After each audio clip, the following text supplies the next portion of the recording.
Hi, my name's John Cordy, and you've got a busy week ahead of you next week, so make sure you get tucked up and into bed nice and early so you can really tackle that week with renewed vigour, obviously. So I was asked on my Patreon by a patron, where I would start if I was either looking to get into jazz for the first time or if I was returning to jazz. I think this is actually what the guy was talking about, but returning to jazz kind of with a renewed sense of, perhaps you tried it in the past, but whatever you tried didn't quite go how you thought it should. So in today's video, I wanted to show you 3 standards that I think are kind of a good place to start, and I'll explain kind of why. But I guess it's also important to say that I think this kind of stuff, books with licks and arpeggios and stuff, whilst not completely useless, they have their uses. For me, what I'm about to describe in this video is what I felt has made more of a difference to my jazz playing, such as it is, than a book. So first thing to say is maybe you need to just kind of decide what your goals are with jazz, or maybe goals is the wrong term, but are you wanting to play jazz with people, or is it just sort of like a hobby that you want to do at home? For me, I play jazz outside of my house, a few times a year, in whether it's a duo setting or, small ensembles, basically in the gypsy jazz kind of scene as well. I do a tiny bit of stuff, but not particularly in a gypsy style. I just do my jazz thing, but in that context. And I do a few solo gigs.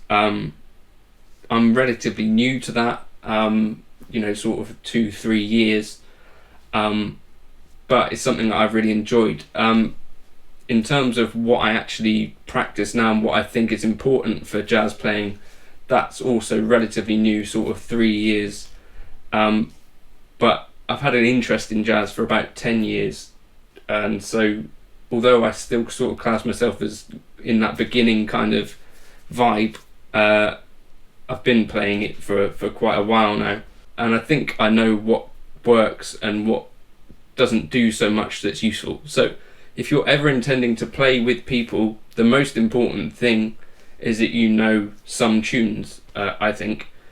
And I think this is really the kind of whole reason that you have a jazz standard, because at some point you get together with 2 or 3 people and you say, okay, what should we play? That's basically, I think, the reason that you'd have standards. In the blues, you've got a 12-bar blues, everyone turns up to a blues jam.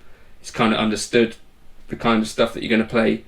Similarly, in the jazz world, we have things called jazz standards, and that's kind of the book of stuff to choose from. I think probably many of us have turned up to, a non-specific jam, and most of the time you sort of look around thinking, what should we play next? What do you know? What do you know? What do you know? And it's kind of a bit of a semi-disaster. In the jazz world, this is kind of taken care of by sort of there being this idea that you learn lots of different tunes so that you can call a tune and hopefully most people will know it. If not, they'll be able to get the chord charts for it and stuff. So I guess if you're new to jazz, that might be an explanation for why it is that we're playing sort of 70-year-old tunes in some cases. It's so that there's like a shared structure or, tune, and then you can be creative around that and improvise and sort of join in music together. I guess it's kind of the way that I see it anyway. So the first tune that I've picked is Autumn Leaves, and I guess it's in some ways like the Mr. Brightside of the jazz world.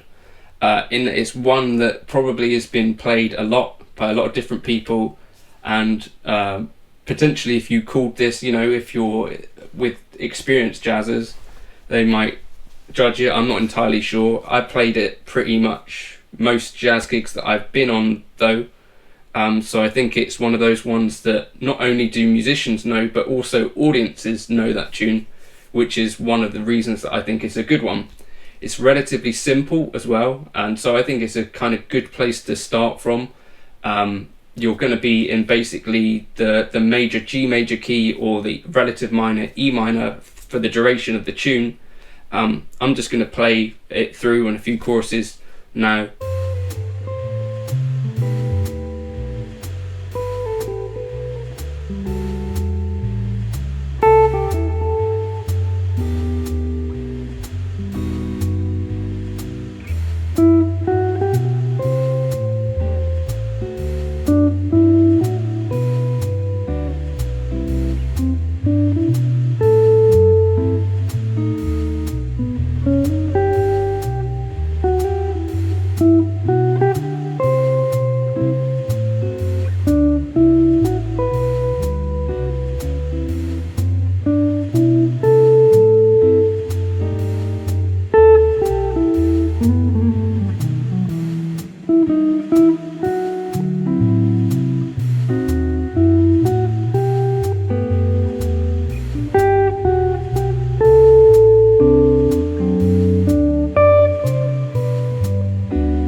I guess it's important at this point to say that sometimes one of the things that jazzers will call is, say, like the last 8. So you'll play the last 8 bars of the tune as an introduction. So that's what I did here. I think it's 8 bars anyway, but that's something you should kind of get familiar with. So if you're reading from a chart, potentially start off reading the kind of last bits of the tune and seeing what happens, and oftentimes that will become the intro to the tune. So hopefully you heard my kind of take on the tune. All of that's improvised, none of it's prepared. I've just played the tune quite a few times, so I know it fairly well, and I'm quite confident just playing it through, whether it's accompanied or not, actually. So at this point, I guess it's worth saying that generally when you hear someone like Bill Evans or Jonathan Kreisberg or Miles Davis or a lot of these people playing a tune, certainly modern players, it's not going to be within the first 5 or 10 or even 20 times that they've played that tune most of the time. If someone is confident enough to play that tune on stage and have it recorded and present it, generally I would say that's a tune that they will have practiced and played through many, many times. So Pat Metheny, I think I remember talked about basically practices soloing through a tune for many, many hours before it starts to kind of sink in and he starts to feel free within that. And I'd say Autumn Leaves is one of those tunes that I kind of know quite well. But, if there's a question, is it better to know kind of 25 tunes, at a surface level, or be able to read through 25 tunes, or to know one really well? For me, I think you learn quite a lot more by focusing on just one tune really specifically. So my method is to listen to a few versions of the tune, then start trying to play the melody, listen for what the chords are and see if you can work those out and play those chords. That's part 2. Part 3 for me is to put those together, so I sort of figure out a way to play the melody and the chords. For me, that's sort of an on-the-fly thing that I just do a lot of. And then the last stage for me, and perhaps I think the least important, particularly if you're gigging, is to be able to solo over the tune.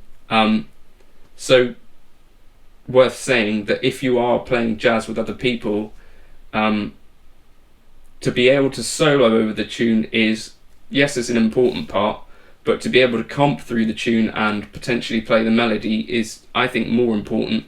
Those are the bits that start the tune, and those are the things you'll be doing most of on a gig most of the time. You might get called a solo every song, but you're going to be expected to comp through a tune, especially if you're a guitarist, pretty much all the way through every song except for the solo. And I think to learn the melody is kind of super important, as that's basically the heart of the tune.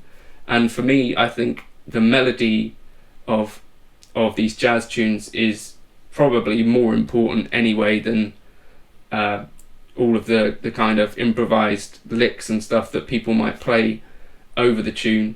So, that's the heart of jazz, is that composed material that makes up the head, for me anyway. So Autumn Leaves, I think, is a great place to start. You should probably consider learning it in 2 keys. It's quite common for us guitarists to play it in E minor, but in other worlds, people often play it in G minor. So either G major or B flat major, and you've got the relative minor, E minor and G minor. But relatively simple tune, so if you want this backing track, I'll put it up on Patreon. And it's easy to find a lead sheet for this if you want it. But I would encourage you to listen to a few versions and try and work out bits by ear as much as possible. The second tune that I picked was conveniently and appropriately Summertime. Again, this is one of those common tunes that people play, like that Mr. Brightside again, but it's common for a reason, in that, again, it's going to be a tune that people that probably are going to be able to sing it back to you. So, if you were to play it in a pub, this is one of the kind of nice things about playing jazz sometimes, is that you can play a tune that someone else will recognise, and I kind of always like to hear that coming back from the audience. It kind of shows that they're listening a little bit. So Summertime is a great one. Again, sort of minor-y, D minor is the key that I play it in, but worth learning in a few other keys.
relatively simple, but again, that same method: learn the melody, learn the chords, try and string them together, and then think about soloing over it. Once you've got the melody sort of playing in your head as like a record with the chords, which is basically what I work on each time that I learn a tune, you've got that record kind of playing in your head. It's much less likely that you get lost in the tune, because you know it really well, and you've got kind of different versions playing through your head, whether it be someone like Ella Fitzgerald or whoever. That's what I like to do anyway. The last tune that I picked is a tune called All of Me, not the John Legend tune, obviously. But again, this is one of those tunes which is pretty common in the jazz world, whether you're playing in a gypsy context or normal kind of straight ahead or bebop context. I think it's also a more major focused key than the other two. But again, with all of these kind of jazz tunes, I think it's important to kind of get used to that major relative minor thing. That's kind of very common in jazz. But I wouldn't suggest that the first tunes that you learn would be it'd be appropriate to be like John Coltrane or modal stuff, although that's kind of the flashier and headline grabbing stuff. That isn't generally what I've found gets played on the jazz circuit so much. The jazz standards and the ballads and the songs that are actually accessible for audiences, to me, is generally what I've been asked and have found that it's worth knowing. So All of Me has also got these circle of fifth parts in it, which are movements which I guess for a rock or pop or metal guitarist or blues even, less kind of encountered. So we've got that movement. I'm playing it in C, so we go from that E7 to an A7 to a D minor. So moving in fifths is something that's was for me something that I had to try and get used to.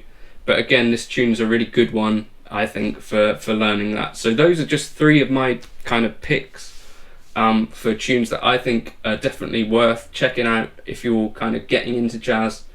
They're relatively simple, and they're not so out there that it's going to sound like a completely new sort of music. But what I would suggest is listen to as many versions of those as you can. Then sit down with your guitar and try and play bits of the melody. Don't tackle all three at once. One at a time is basically how I learn jazz tunes, and the ones that I can remember at least. If you've got a gig coming up, you're going to have to play lots of tunes. So for me, that's where I do my kind of surface learning. But if I really want to learn a jazz tune like I do every week, basically I just sit with one jazz tune per week and work on the melody, work on the chords, put them together, and then towards the end of the week work on improvising around that structure. That's how I learn jazz. Yes, there's a kind of a big focus on soloing, but I think you learn more from the kind of head of a tune and the chords and the harmony than you will from learning lots of licks. That's my opinion. I don't think it's too controversial. Those are the three tunes that I would learn if I was coming at jazz from a new angle. So Autumn Leaves, Summertime, and All of Me. Three classic jazz tunes and three fairly simple tunes that people around you are going to know. And if you called those on a jazz gig or a jam, chances are that people would have played that before and people will know it. So I think they're good ones to focus on and to try and get something out of. So let me know in the comments if that was a tool useful or a tool you're looking for. When it comes to practicing them, the melody, the chords, comp them, try and play a bass line. Maybe you record your own version with a bass line and you play some chords. I tend to practice with fairly stripped backing tracks. Earlier on, you sort of play the kind of Abersold or Band in a Box type backings where they got quite dense chords and stuff, where it's not necessarily as easy to tell if you're making the changes or not. But I think if you can make a melody sound right over these tunes with just a bass line, it kind of shows that you're in the right territory. And also then when you come to play with a fuller kind of backing track, hopefully things come together a bit better than if you've always been used to playing with someone playing big block chords. So yeah, play the melody, play the chords, play a bass line, and then also try and do things like take arpeggios through the entire tune. Those are the things that I found useful. So hopefully that's vaguely interesting. If you wanted to support the channel, these backing tracks will go on Patreon, as well as I've got this Buy Me a Coffee link. Only use that if you got something really useful out of this and enjoy what I do and can afford to do so. Otherwise, liking and subscribing really helps out, and tell your mates if they're wanting to get into jazz a bit. Thanks for watching. Bye.